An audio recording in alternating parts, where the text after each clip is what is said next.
late 19th century to World War I. This is an era that, is sometimes referred to as the age of mass society. It's an age of imperialism. It is the pinnacle of European power in the world. It's during this time that Europe has industrialized and is still developing new industrial technologies, such as that of the Second Industrial Revolution. But it also is taking that industrial technology and using it to control much of the world with imperialism.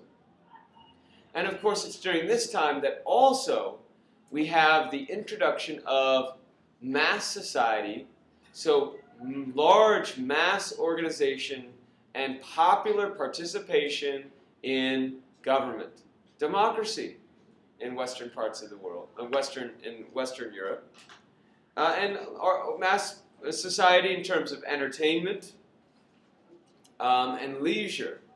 So large parks being constructed for people to enjoy, public parks, leagues and organizations.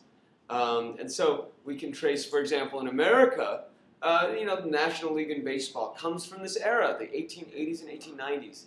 Sports and their rules are standardized, like soccer, during this time period, because there's mass participation in these activities. So it's sort of an interesting time in European history, because really for the first time, we're talking about everyone. We're talking about massive participation in these movements. Whereas a lot of the things before, like the commercial revolution, we're mainly talking about the bourgeoisie, or the Enlightenment, we're talking about these elites, these elite critics and elite, the elite bourgeois participants in the Enlightenment. But here we can broaden that, and we see that working class people have access to information and access to organizations, political organizations, leisure organizations, that mean that they will play and influence a prominent role in the direction that society takes. Second Industrial Revolution includes things like the chemical industry. It includes things like the internal combustion engine, steel, and so what's a big change from the first Industrial Revolution? Well, we see a change in the source of energy from coal to oil. That's part of this. It's not that coal will not be used anymore, but it's that there will be new ways to use oil, right? Like the internal combustion engine. And a second thing, besides a change in the source of energy, we have, in terms of the big building material, we see transition from iron to steel, which is a stronger form of iron. And we see also introduction of things like electric lights.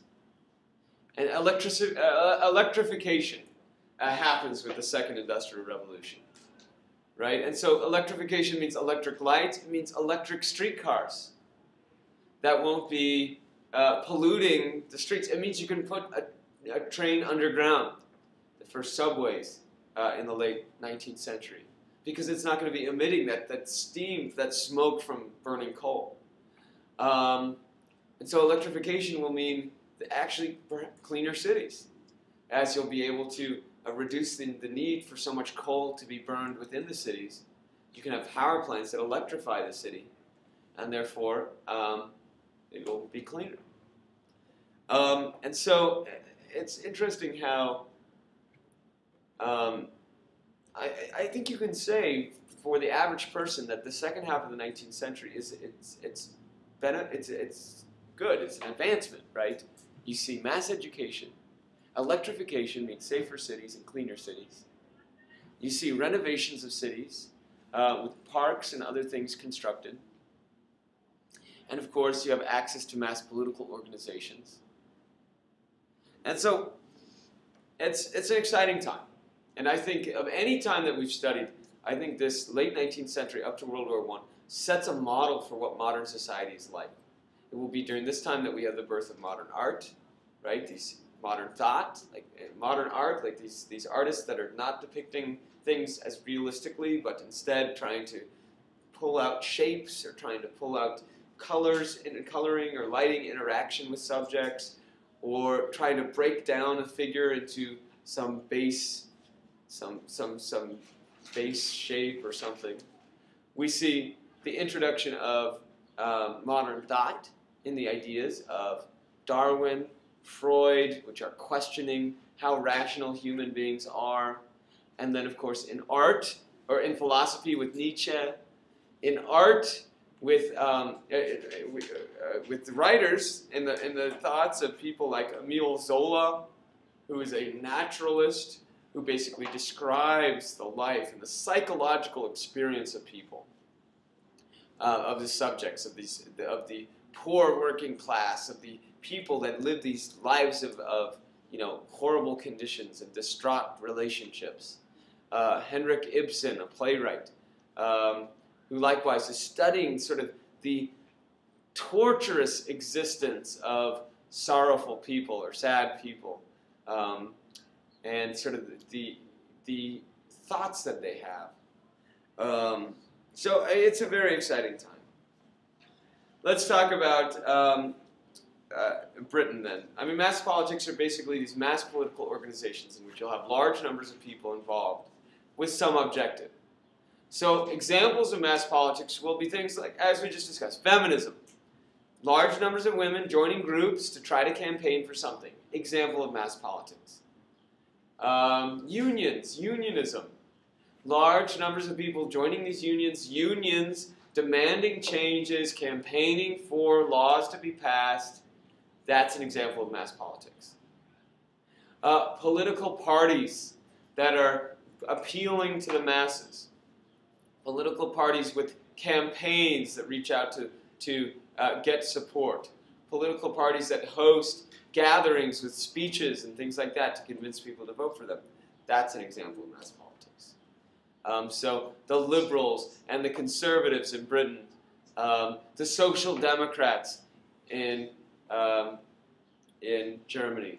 These are examples. All these political parties are an example of mass politics.